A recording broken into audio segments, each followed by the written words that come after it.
guys, and welcome back to Cheap and Green. Garner and I spent the whole long weekend installing a brand new floor, brand new to us, in the office and basically redecorating the whole thing and trying to make it a little bit nicer looking and a little bit more welcoming, but on a very strict budget. The third floor of our house was basically renovated in the 1970s.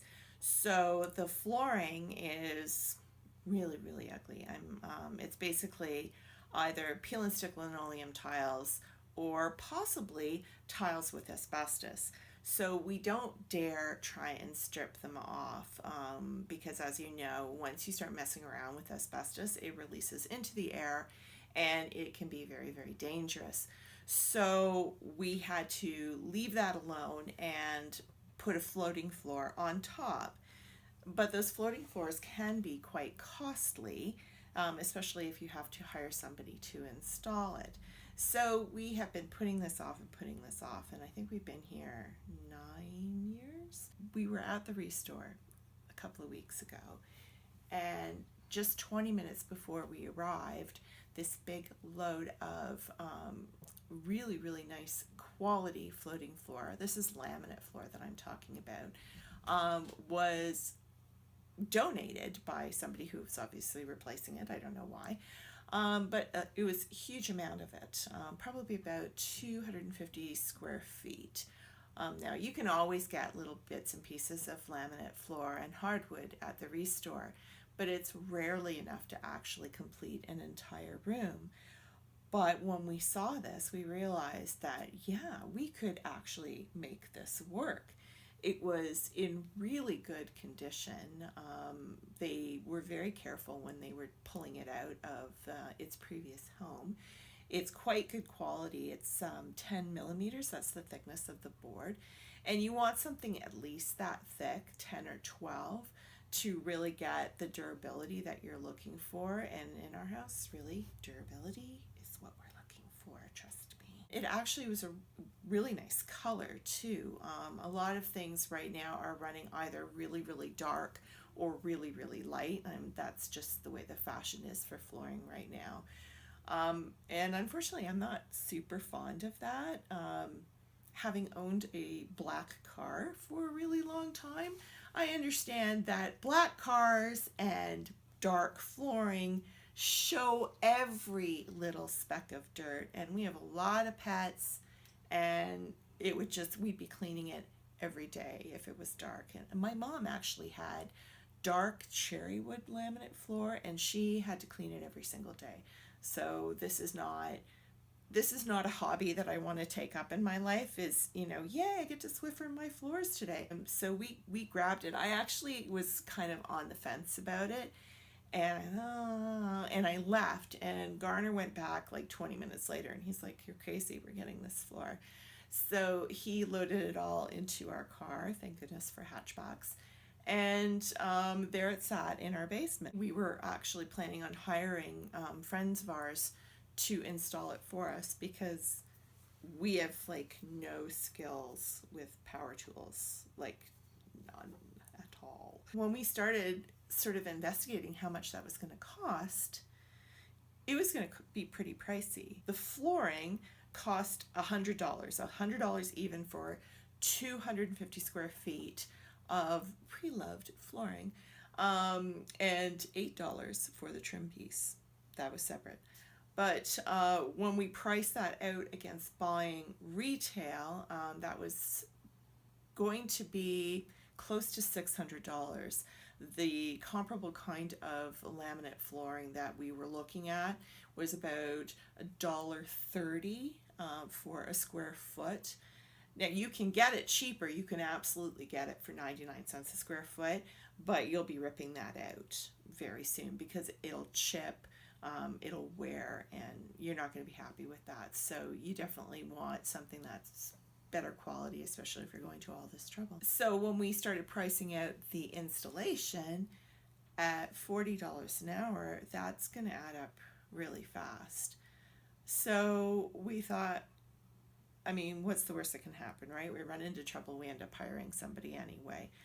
But we kind of figured okay, fine, we've got a miter saw, we can figure this out. So we spent most of Saturday pulling the old baseboards off, emptying the room, and cleaning to make sure that there's no little bits of anything under the floor. And then we got to work, and because the floor did not come in nice neat 4-foot lengths, it came, some of them were like that, some of them were still in the box, but a lot of them were 3 3/4 foot lengths, or maybe this long.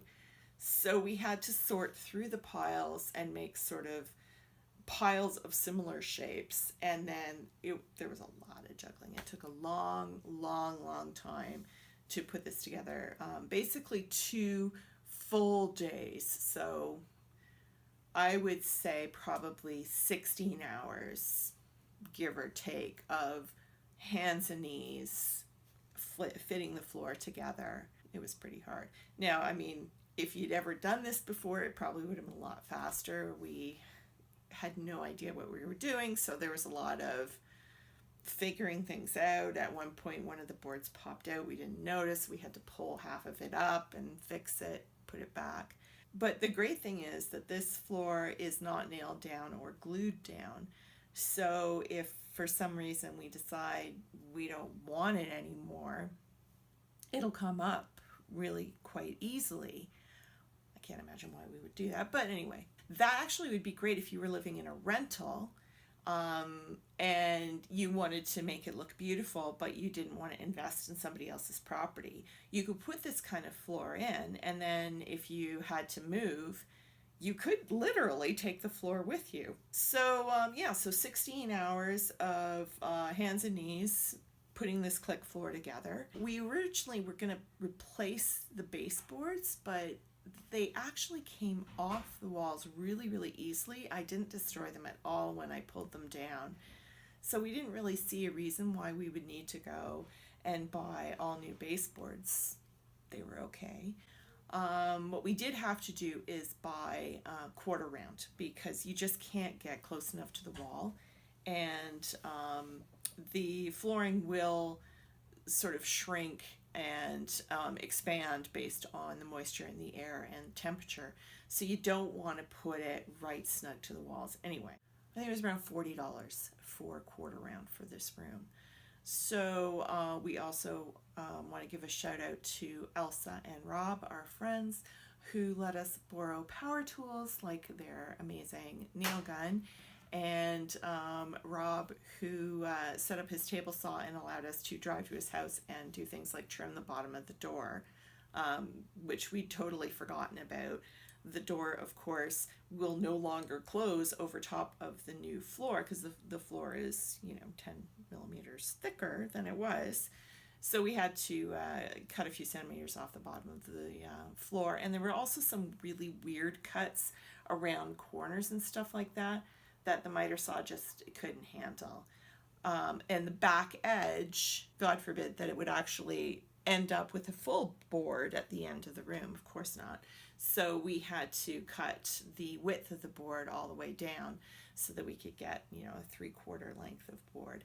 And we didn't have a saw that would do that nicely. So we drove up to their house, and in like a minute and a half, they were able to cut that down, and saved us so much time and so much effort in just getting that done. So thank you, Rob and Elsa.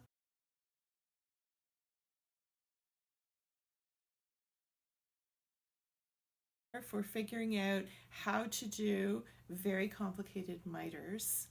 Again, we had never ever done anything like this before, and I had seen it done, but I didn't know how to do it, and I was trying to explain it to him, and anyway, he figured it out in spite of my crazy explanation, and it went so much faster. I thought we would be the whole day trying to put in the quarter round. The only thing that stopped us was we ran out. We need about 2 feet, and we ran out. And of course, this was Monday, statutory holiday. Everything was closed. So we still have a little bit left to finish, but it's easy enough to do, and I can tack it in place And we do still have to do touch-up painting on the baseboards and the quarter round for just, nail holes and so forth. But we don't feel comfortable doing the painting. In the winter, we want to wait until we can open all the windows because we're worried about harming the birds. Right now, the birds are brought up to the office at night because they're fairly noisy in their sleep and they keep Maya awake. So they sleep up in the office, and we didn't want to, have a lot of paint fumes because that would definitely harm them. The other thing that we did was we got rid of the huge futon that we had in here. When we first moved into this house, we bought a futon to have as a spare bedroom. And at the time it was great and we had guests over and it worked well. But of course over the 9 years it's kind of stopped being comfortable and it was always very, very large and awkward. So when we decided to redo this room, we realized the futon had to go. So we were able to sell that and put that money towards the investment of the floor. And then we started looking around for a love seat. Now, again, this is the 3rd floor and the stairs are quite narrow. So it was really difficult to try and find something that wasn't too bulky, wasn't too large, didn't have too high a back. At one point I was looking at a sofa bed at the Restore and Garner was like, no, we are not carrying a sofa bed up 3 flights of stairs, which thank goodness, because it was hard enough getting this upstairs. We actually found this lovely love seat that I am currently sitting on. You're probably wondering how much I paid for this used love seat. And the answer is nothing. I paid nothing, which made it a lot more attractive actually. No, somebody was just getting rid of it and they just wanted it out of their storage locker. So we borrowed our neighbor's pickup truck and drove down and took a look at it. It was in great shape, no smoking, no damage from pets or anything like that. There was absolutely nothing wrong with it. And so all it cost us was we had to buy pie for our neighbor to borrow our pickup truck, because in our neighborhood pie is actually what you pay people for if they do you a favor. They have a big family, so we bought 2 pies, so it was $20 worth of pie to borrow our neighbor's pickup truck. Now I also wanted to point out that the first time we tried to bring the love seat up the stairs, we discovered that it absolutely would not fit. That in spite of many curse words and turning it basically every conceivable direction, it was not going to make the first corner. That was extremely frustrating, but it turns out that the wooden trim on the bottom comes off. So it was just, I think it was like 8 or 12 screws and it pops right off. That's like 4 inches of extra space. So we were able to take the trim off, bring the love seat upstairs, bring the trim separately, put it back on, and no problem. So that was so lucky. We were so lucky. Thank goodness. Because this project was on a budget, we kept careful watch over our money. The floor itself was $100. The trim piece was $8, $20 worth of pie. The quarter round cost $40. And then of course, the pizza and so forth, because who wants to cook dinner after you've spent, 8 hours running around on your hands and knees. We came well in under $200 for this whole project. Now, if we had gone retail for this and hired somebody, it would have probably been closer to $1,000. So absolutely, if you're willing to do the hard work and also be patient and wait for something to show up at the Restore or scour the Kijiji sites or the garage sale sites to find something that's actually going to work for you, you can save hundreds of dollars for this. I mean, there's no way that we would have had the budget to do $1,000 for, this is like a 10 by 10 room. This is not a large room. That's a lot of money to invest in quite a small space. So absolutely, patience and research is totally your friend in saving money. We haven't used up all of the flooring. We just wanted to complete this room before we started pulling apart the bedroom, but we think we have enough to actually finish the entire third floor of our house. So that's $100 for flooring for an entire floor of our house. That is pretty amazing. Thank you so much for joining me. I'd love to hear your thoughts in the comments below. You can follow me on Instagram, and I will see you next time.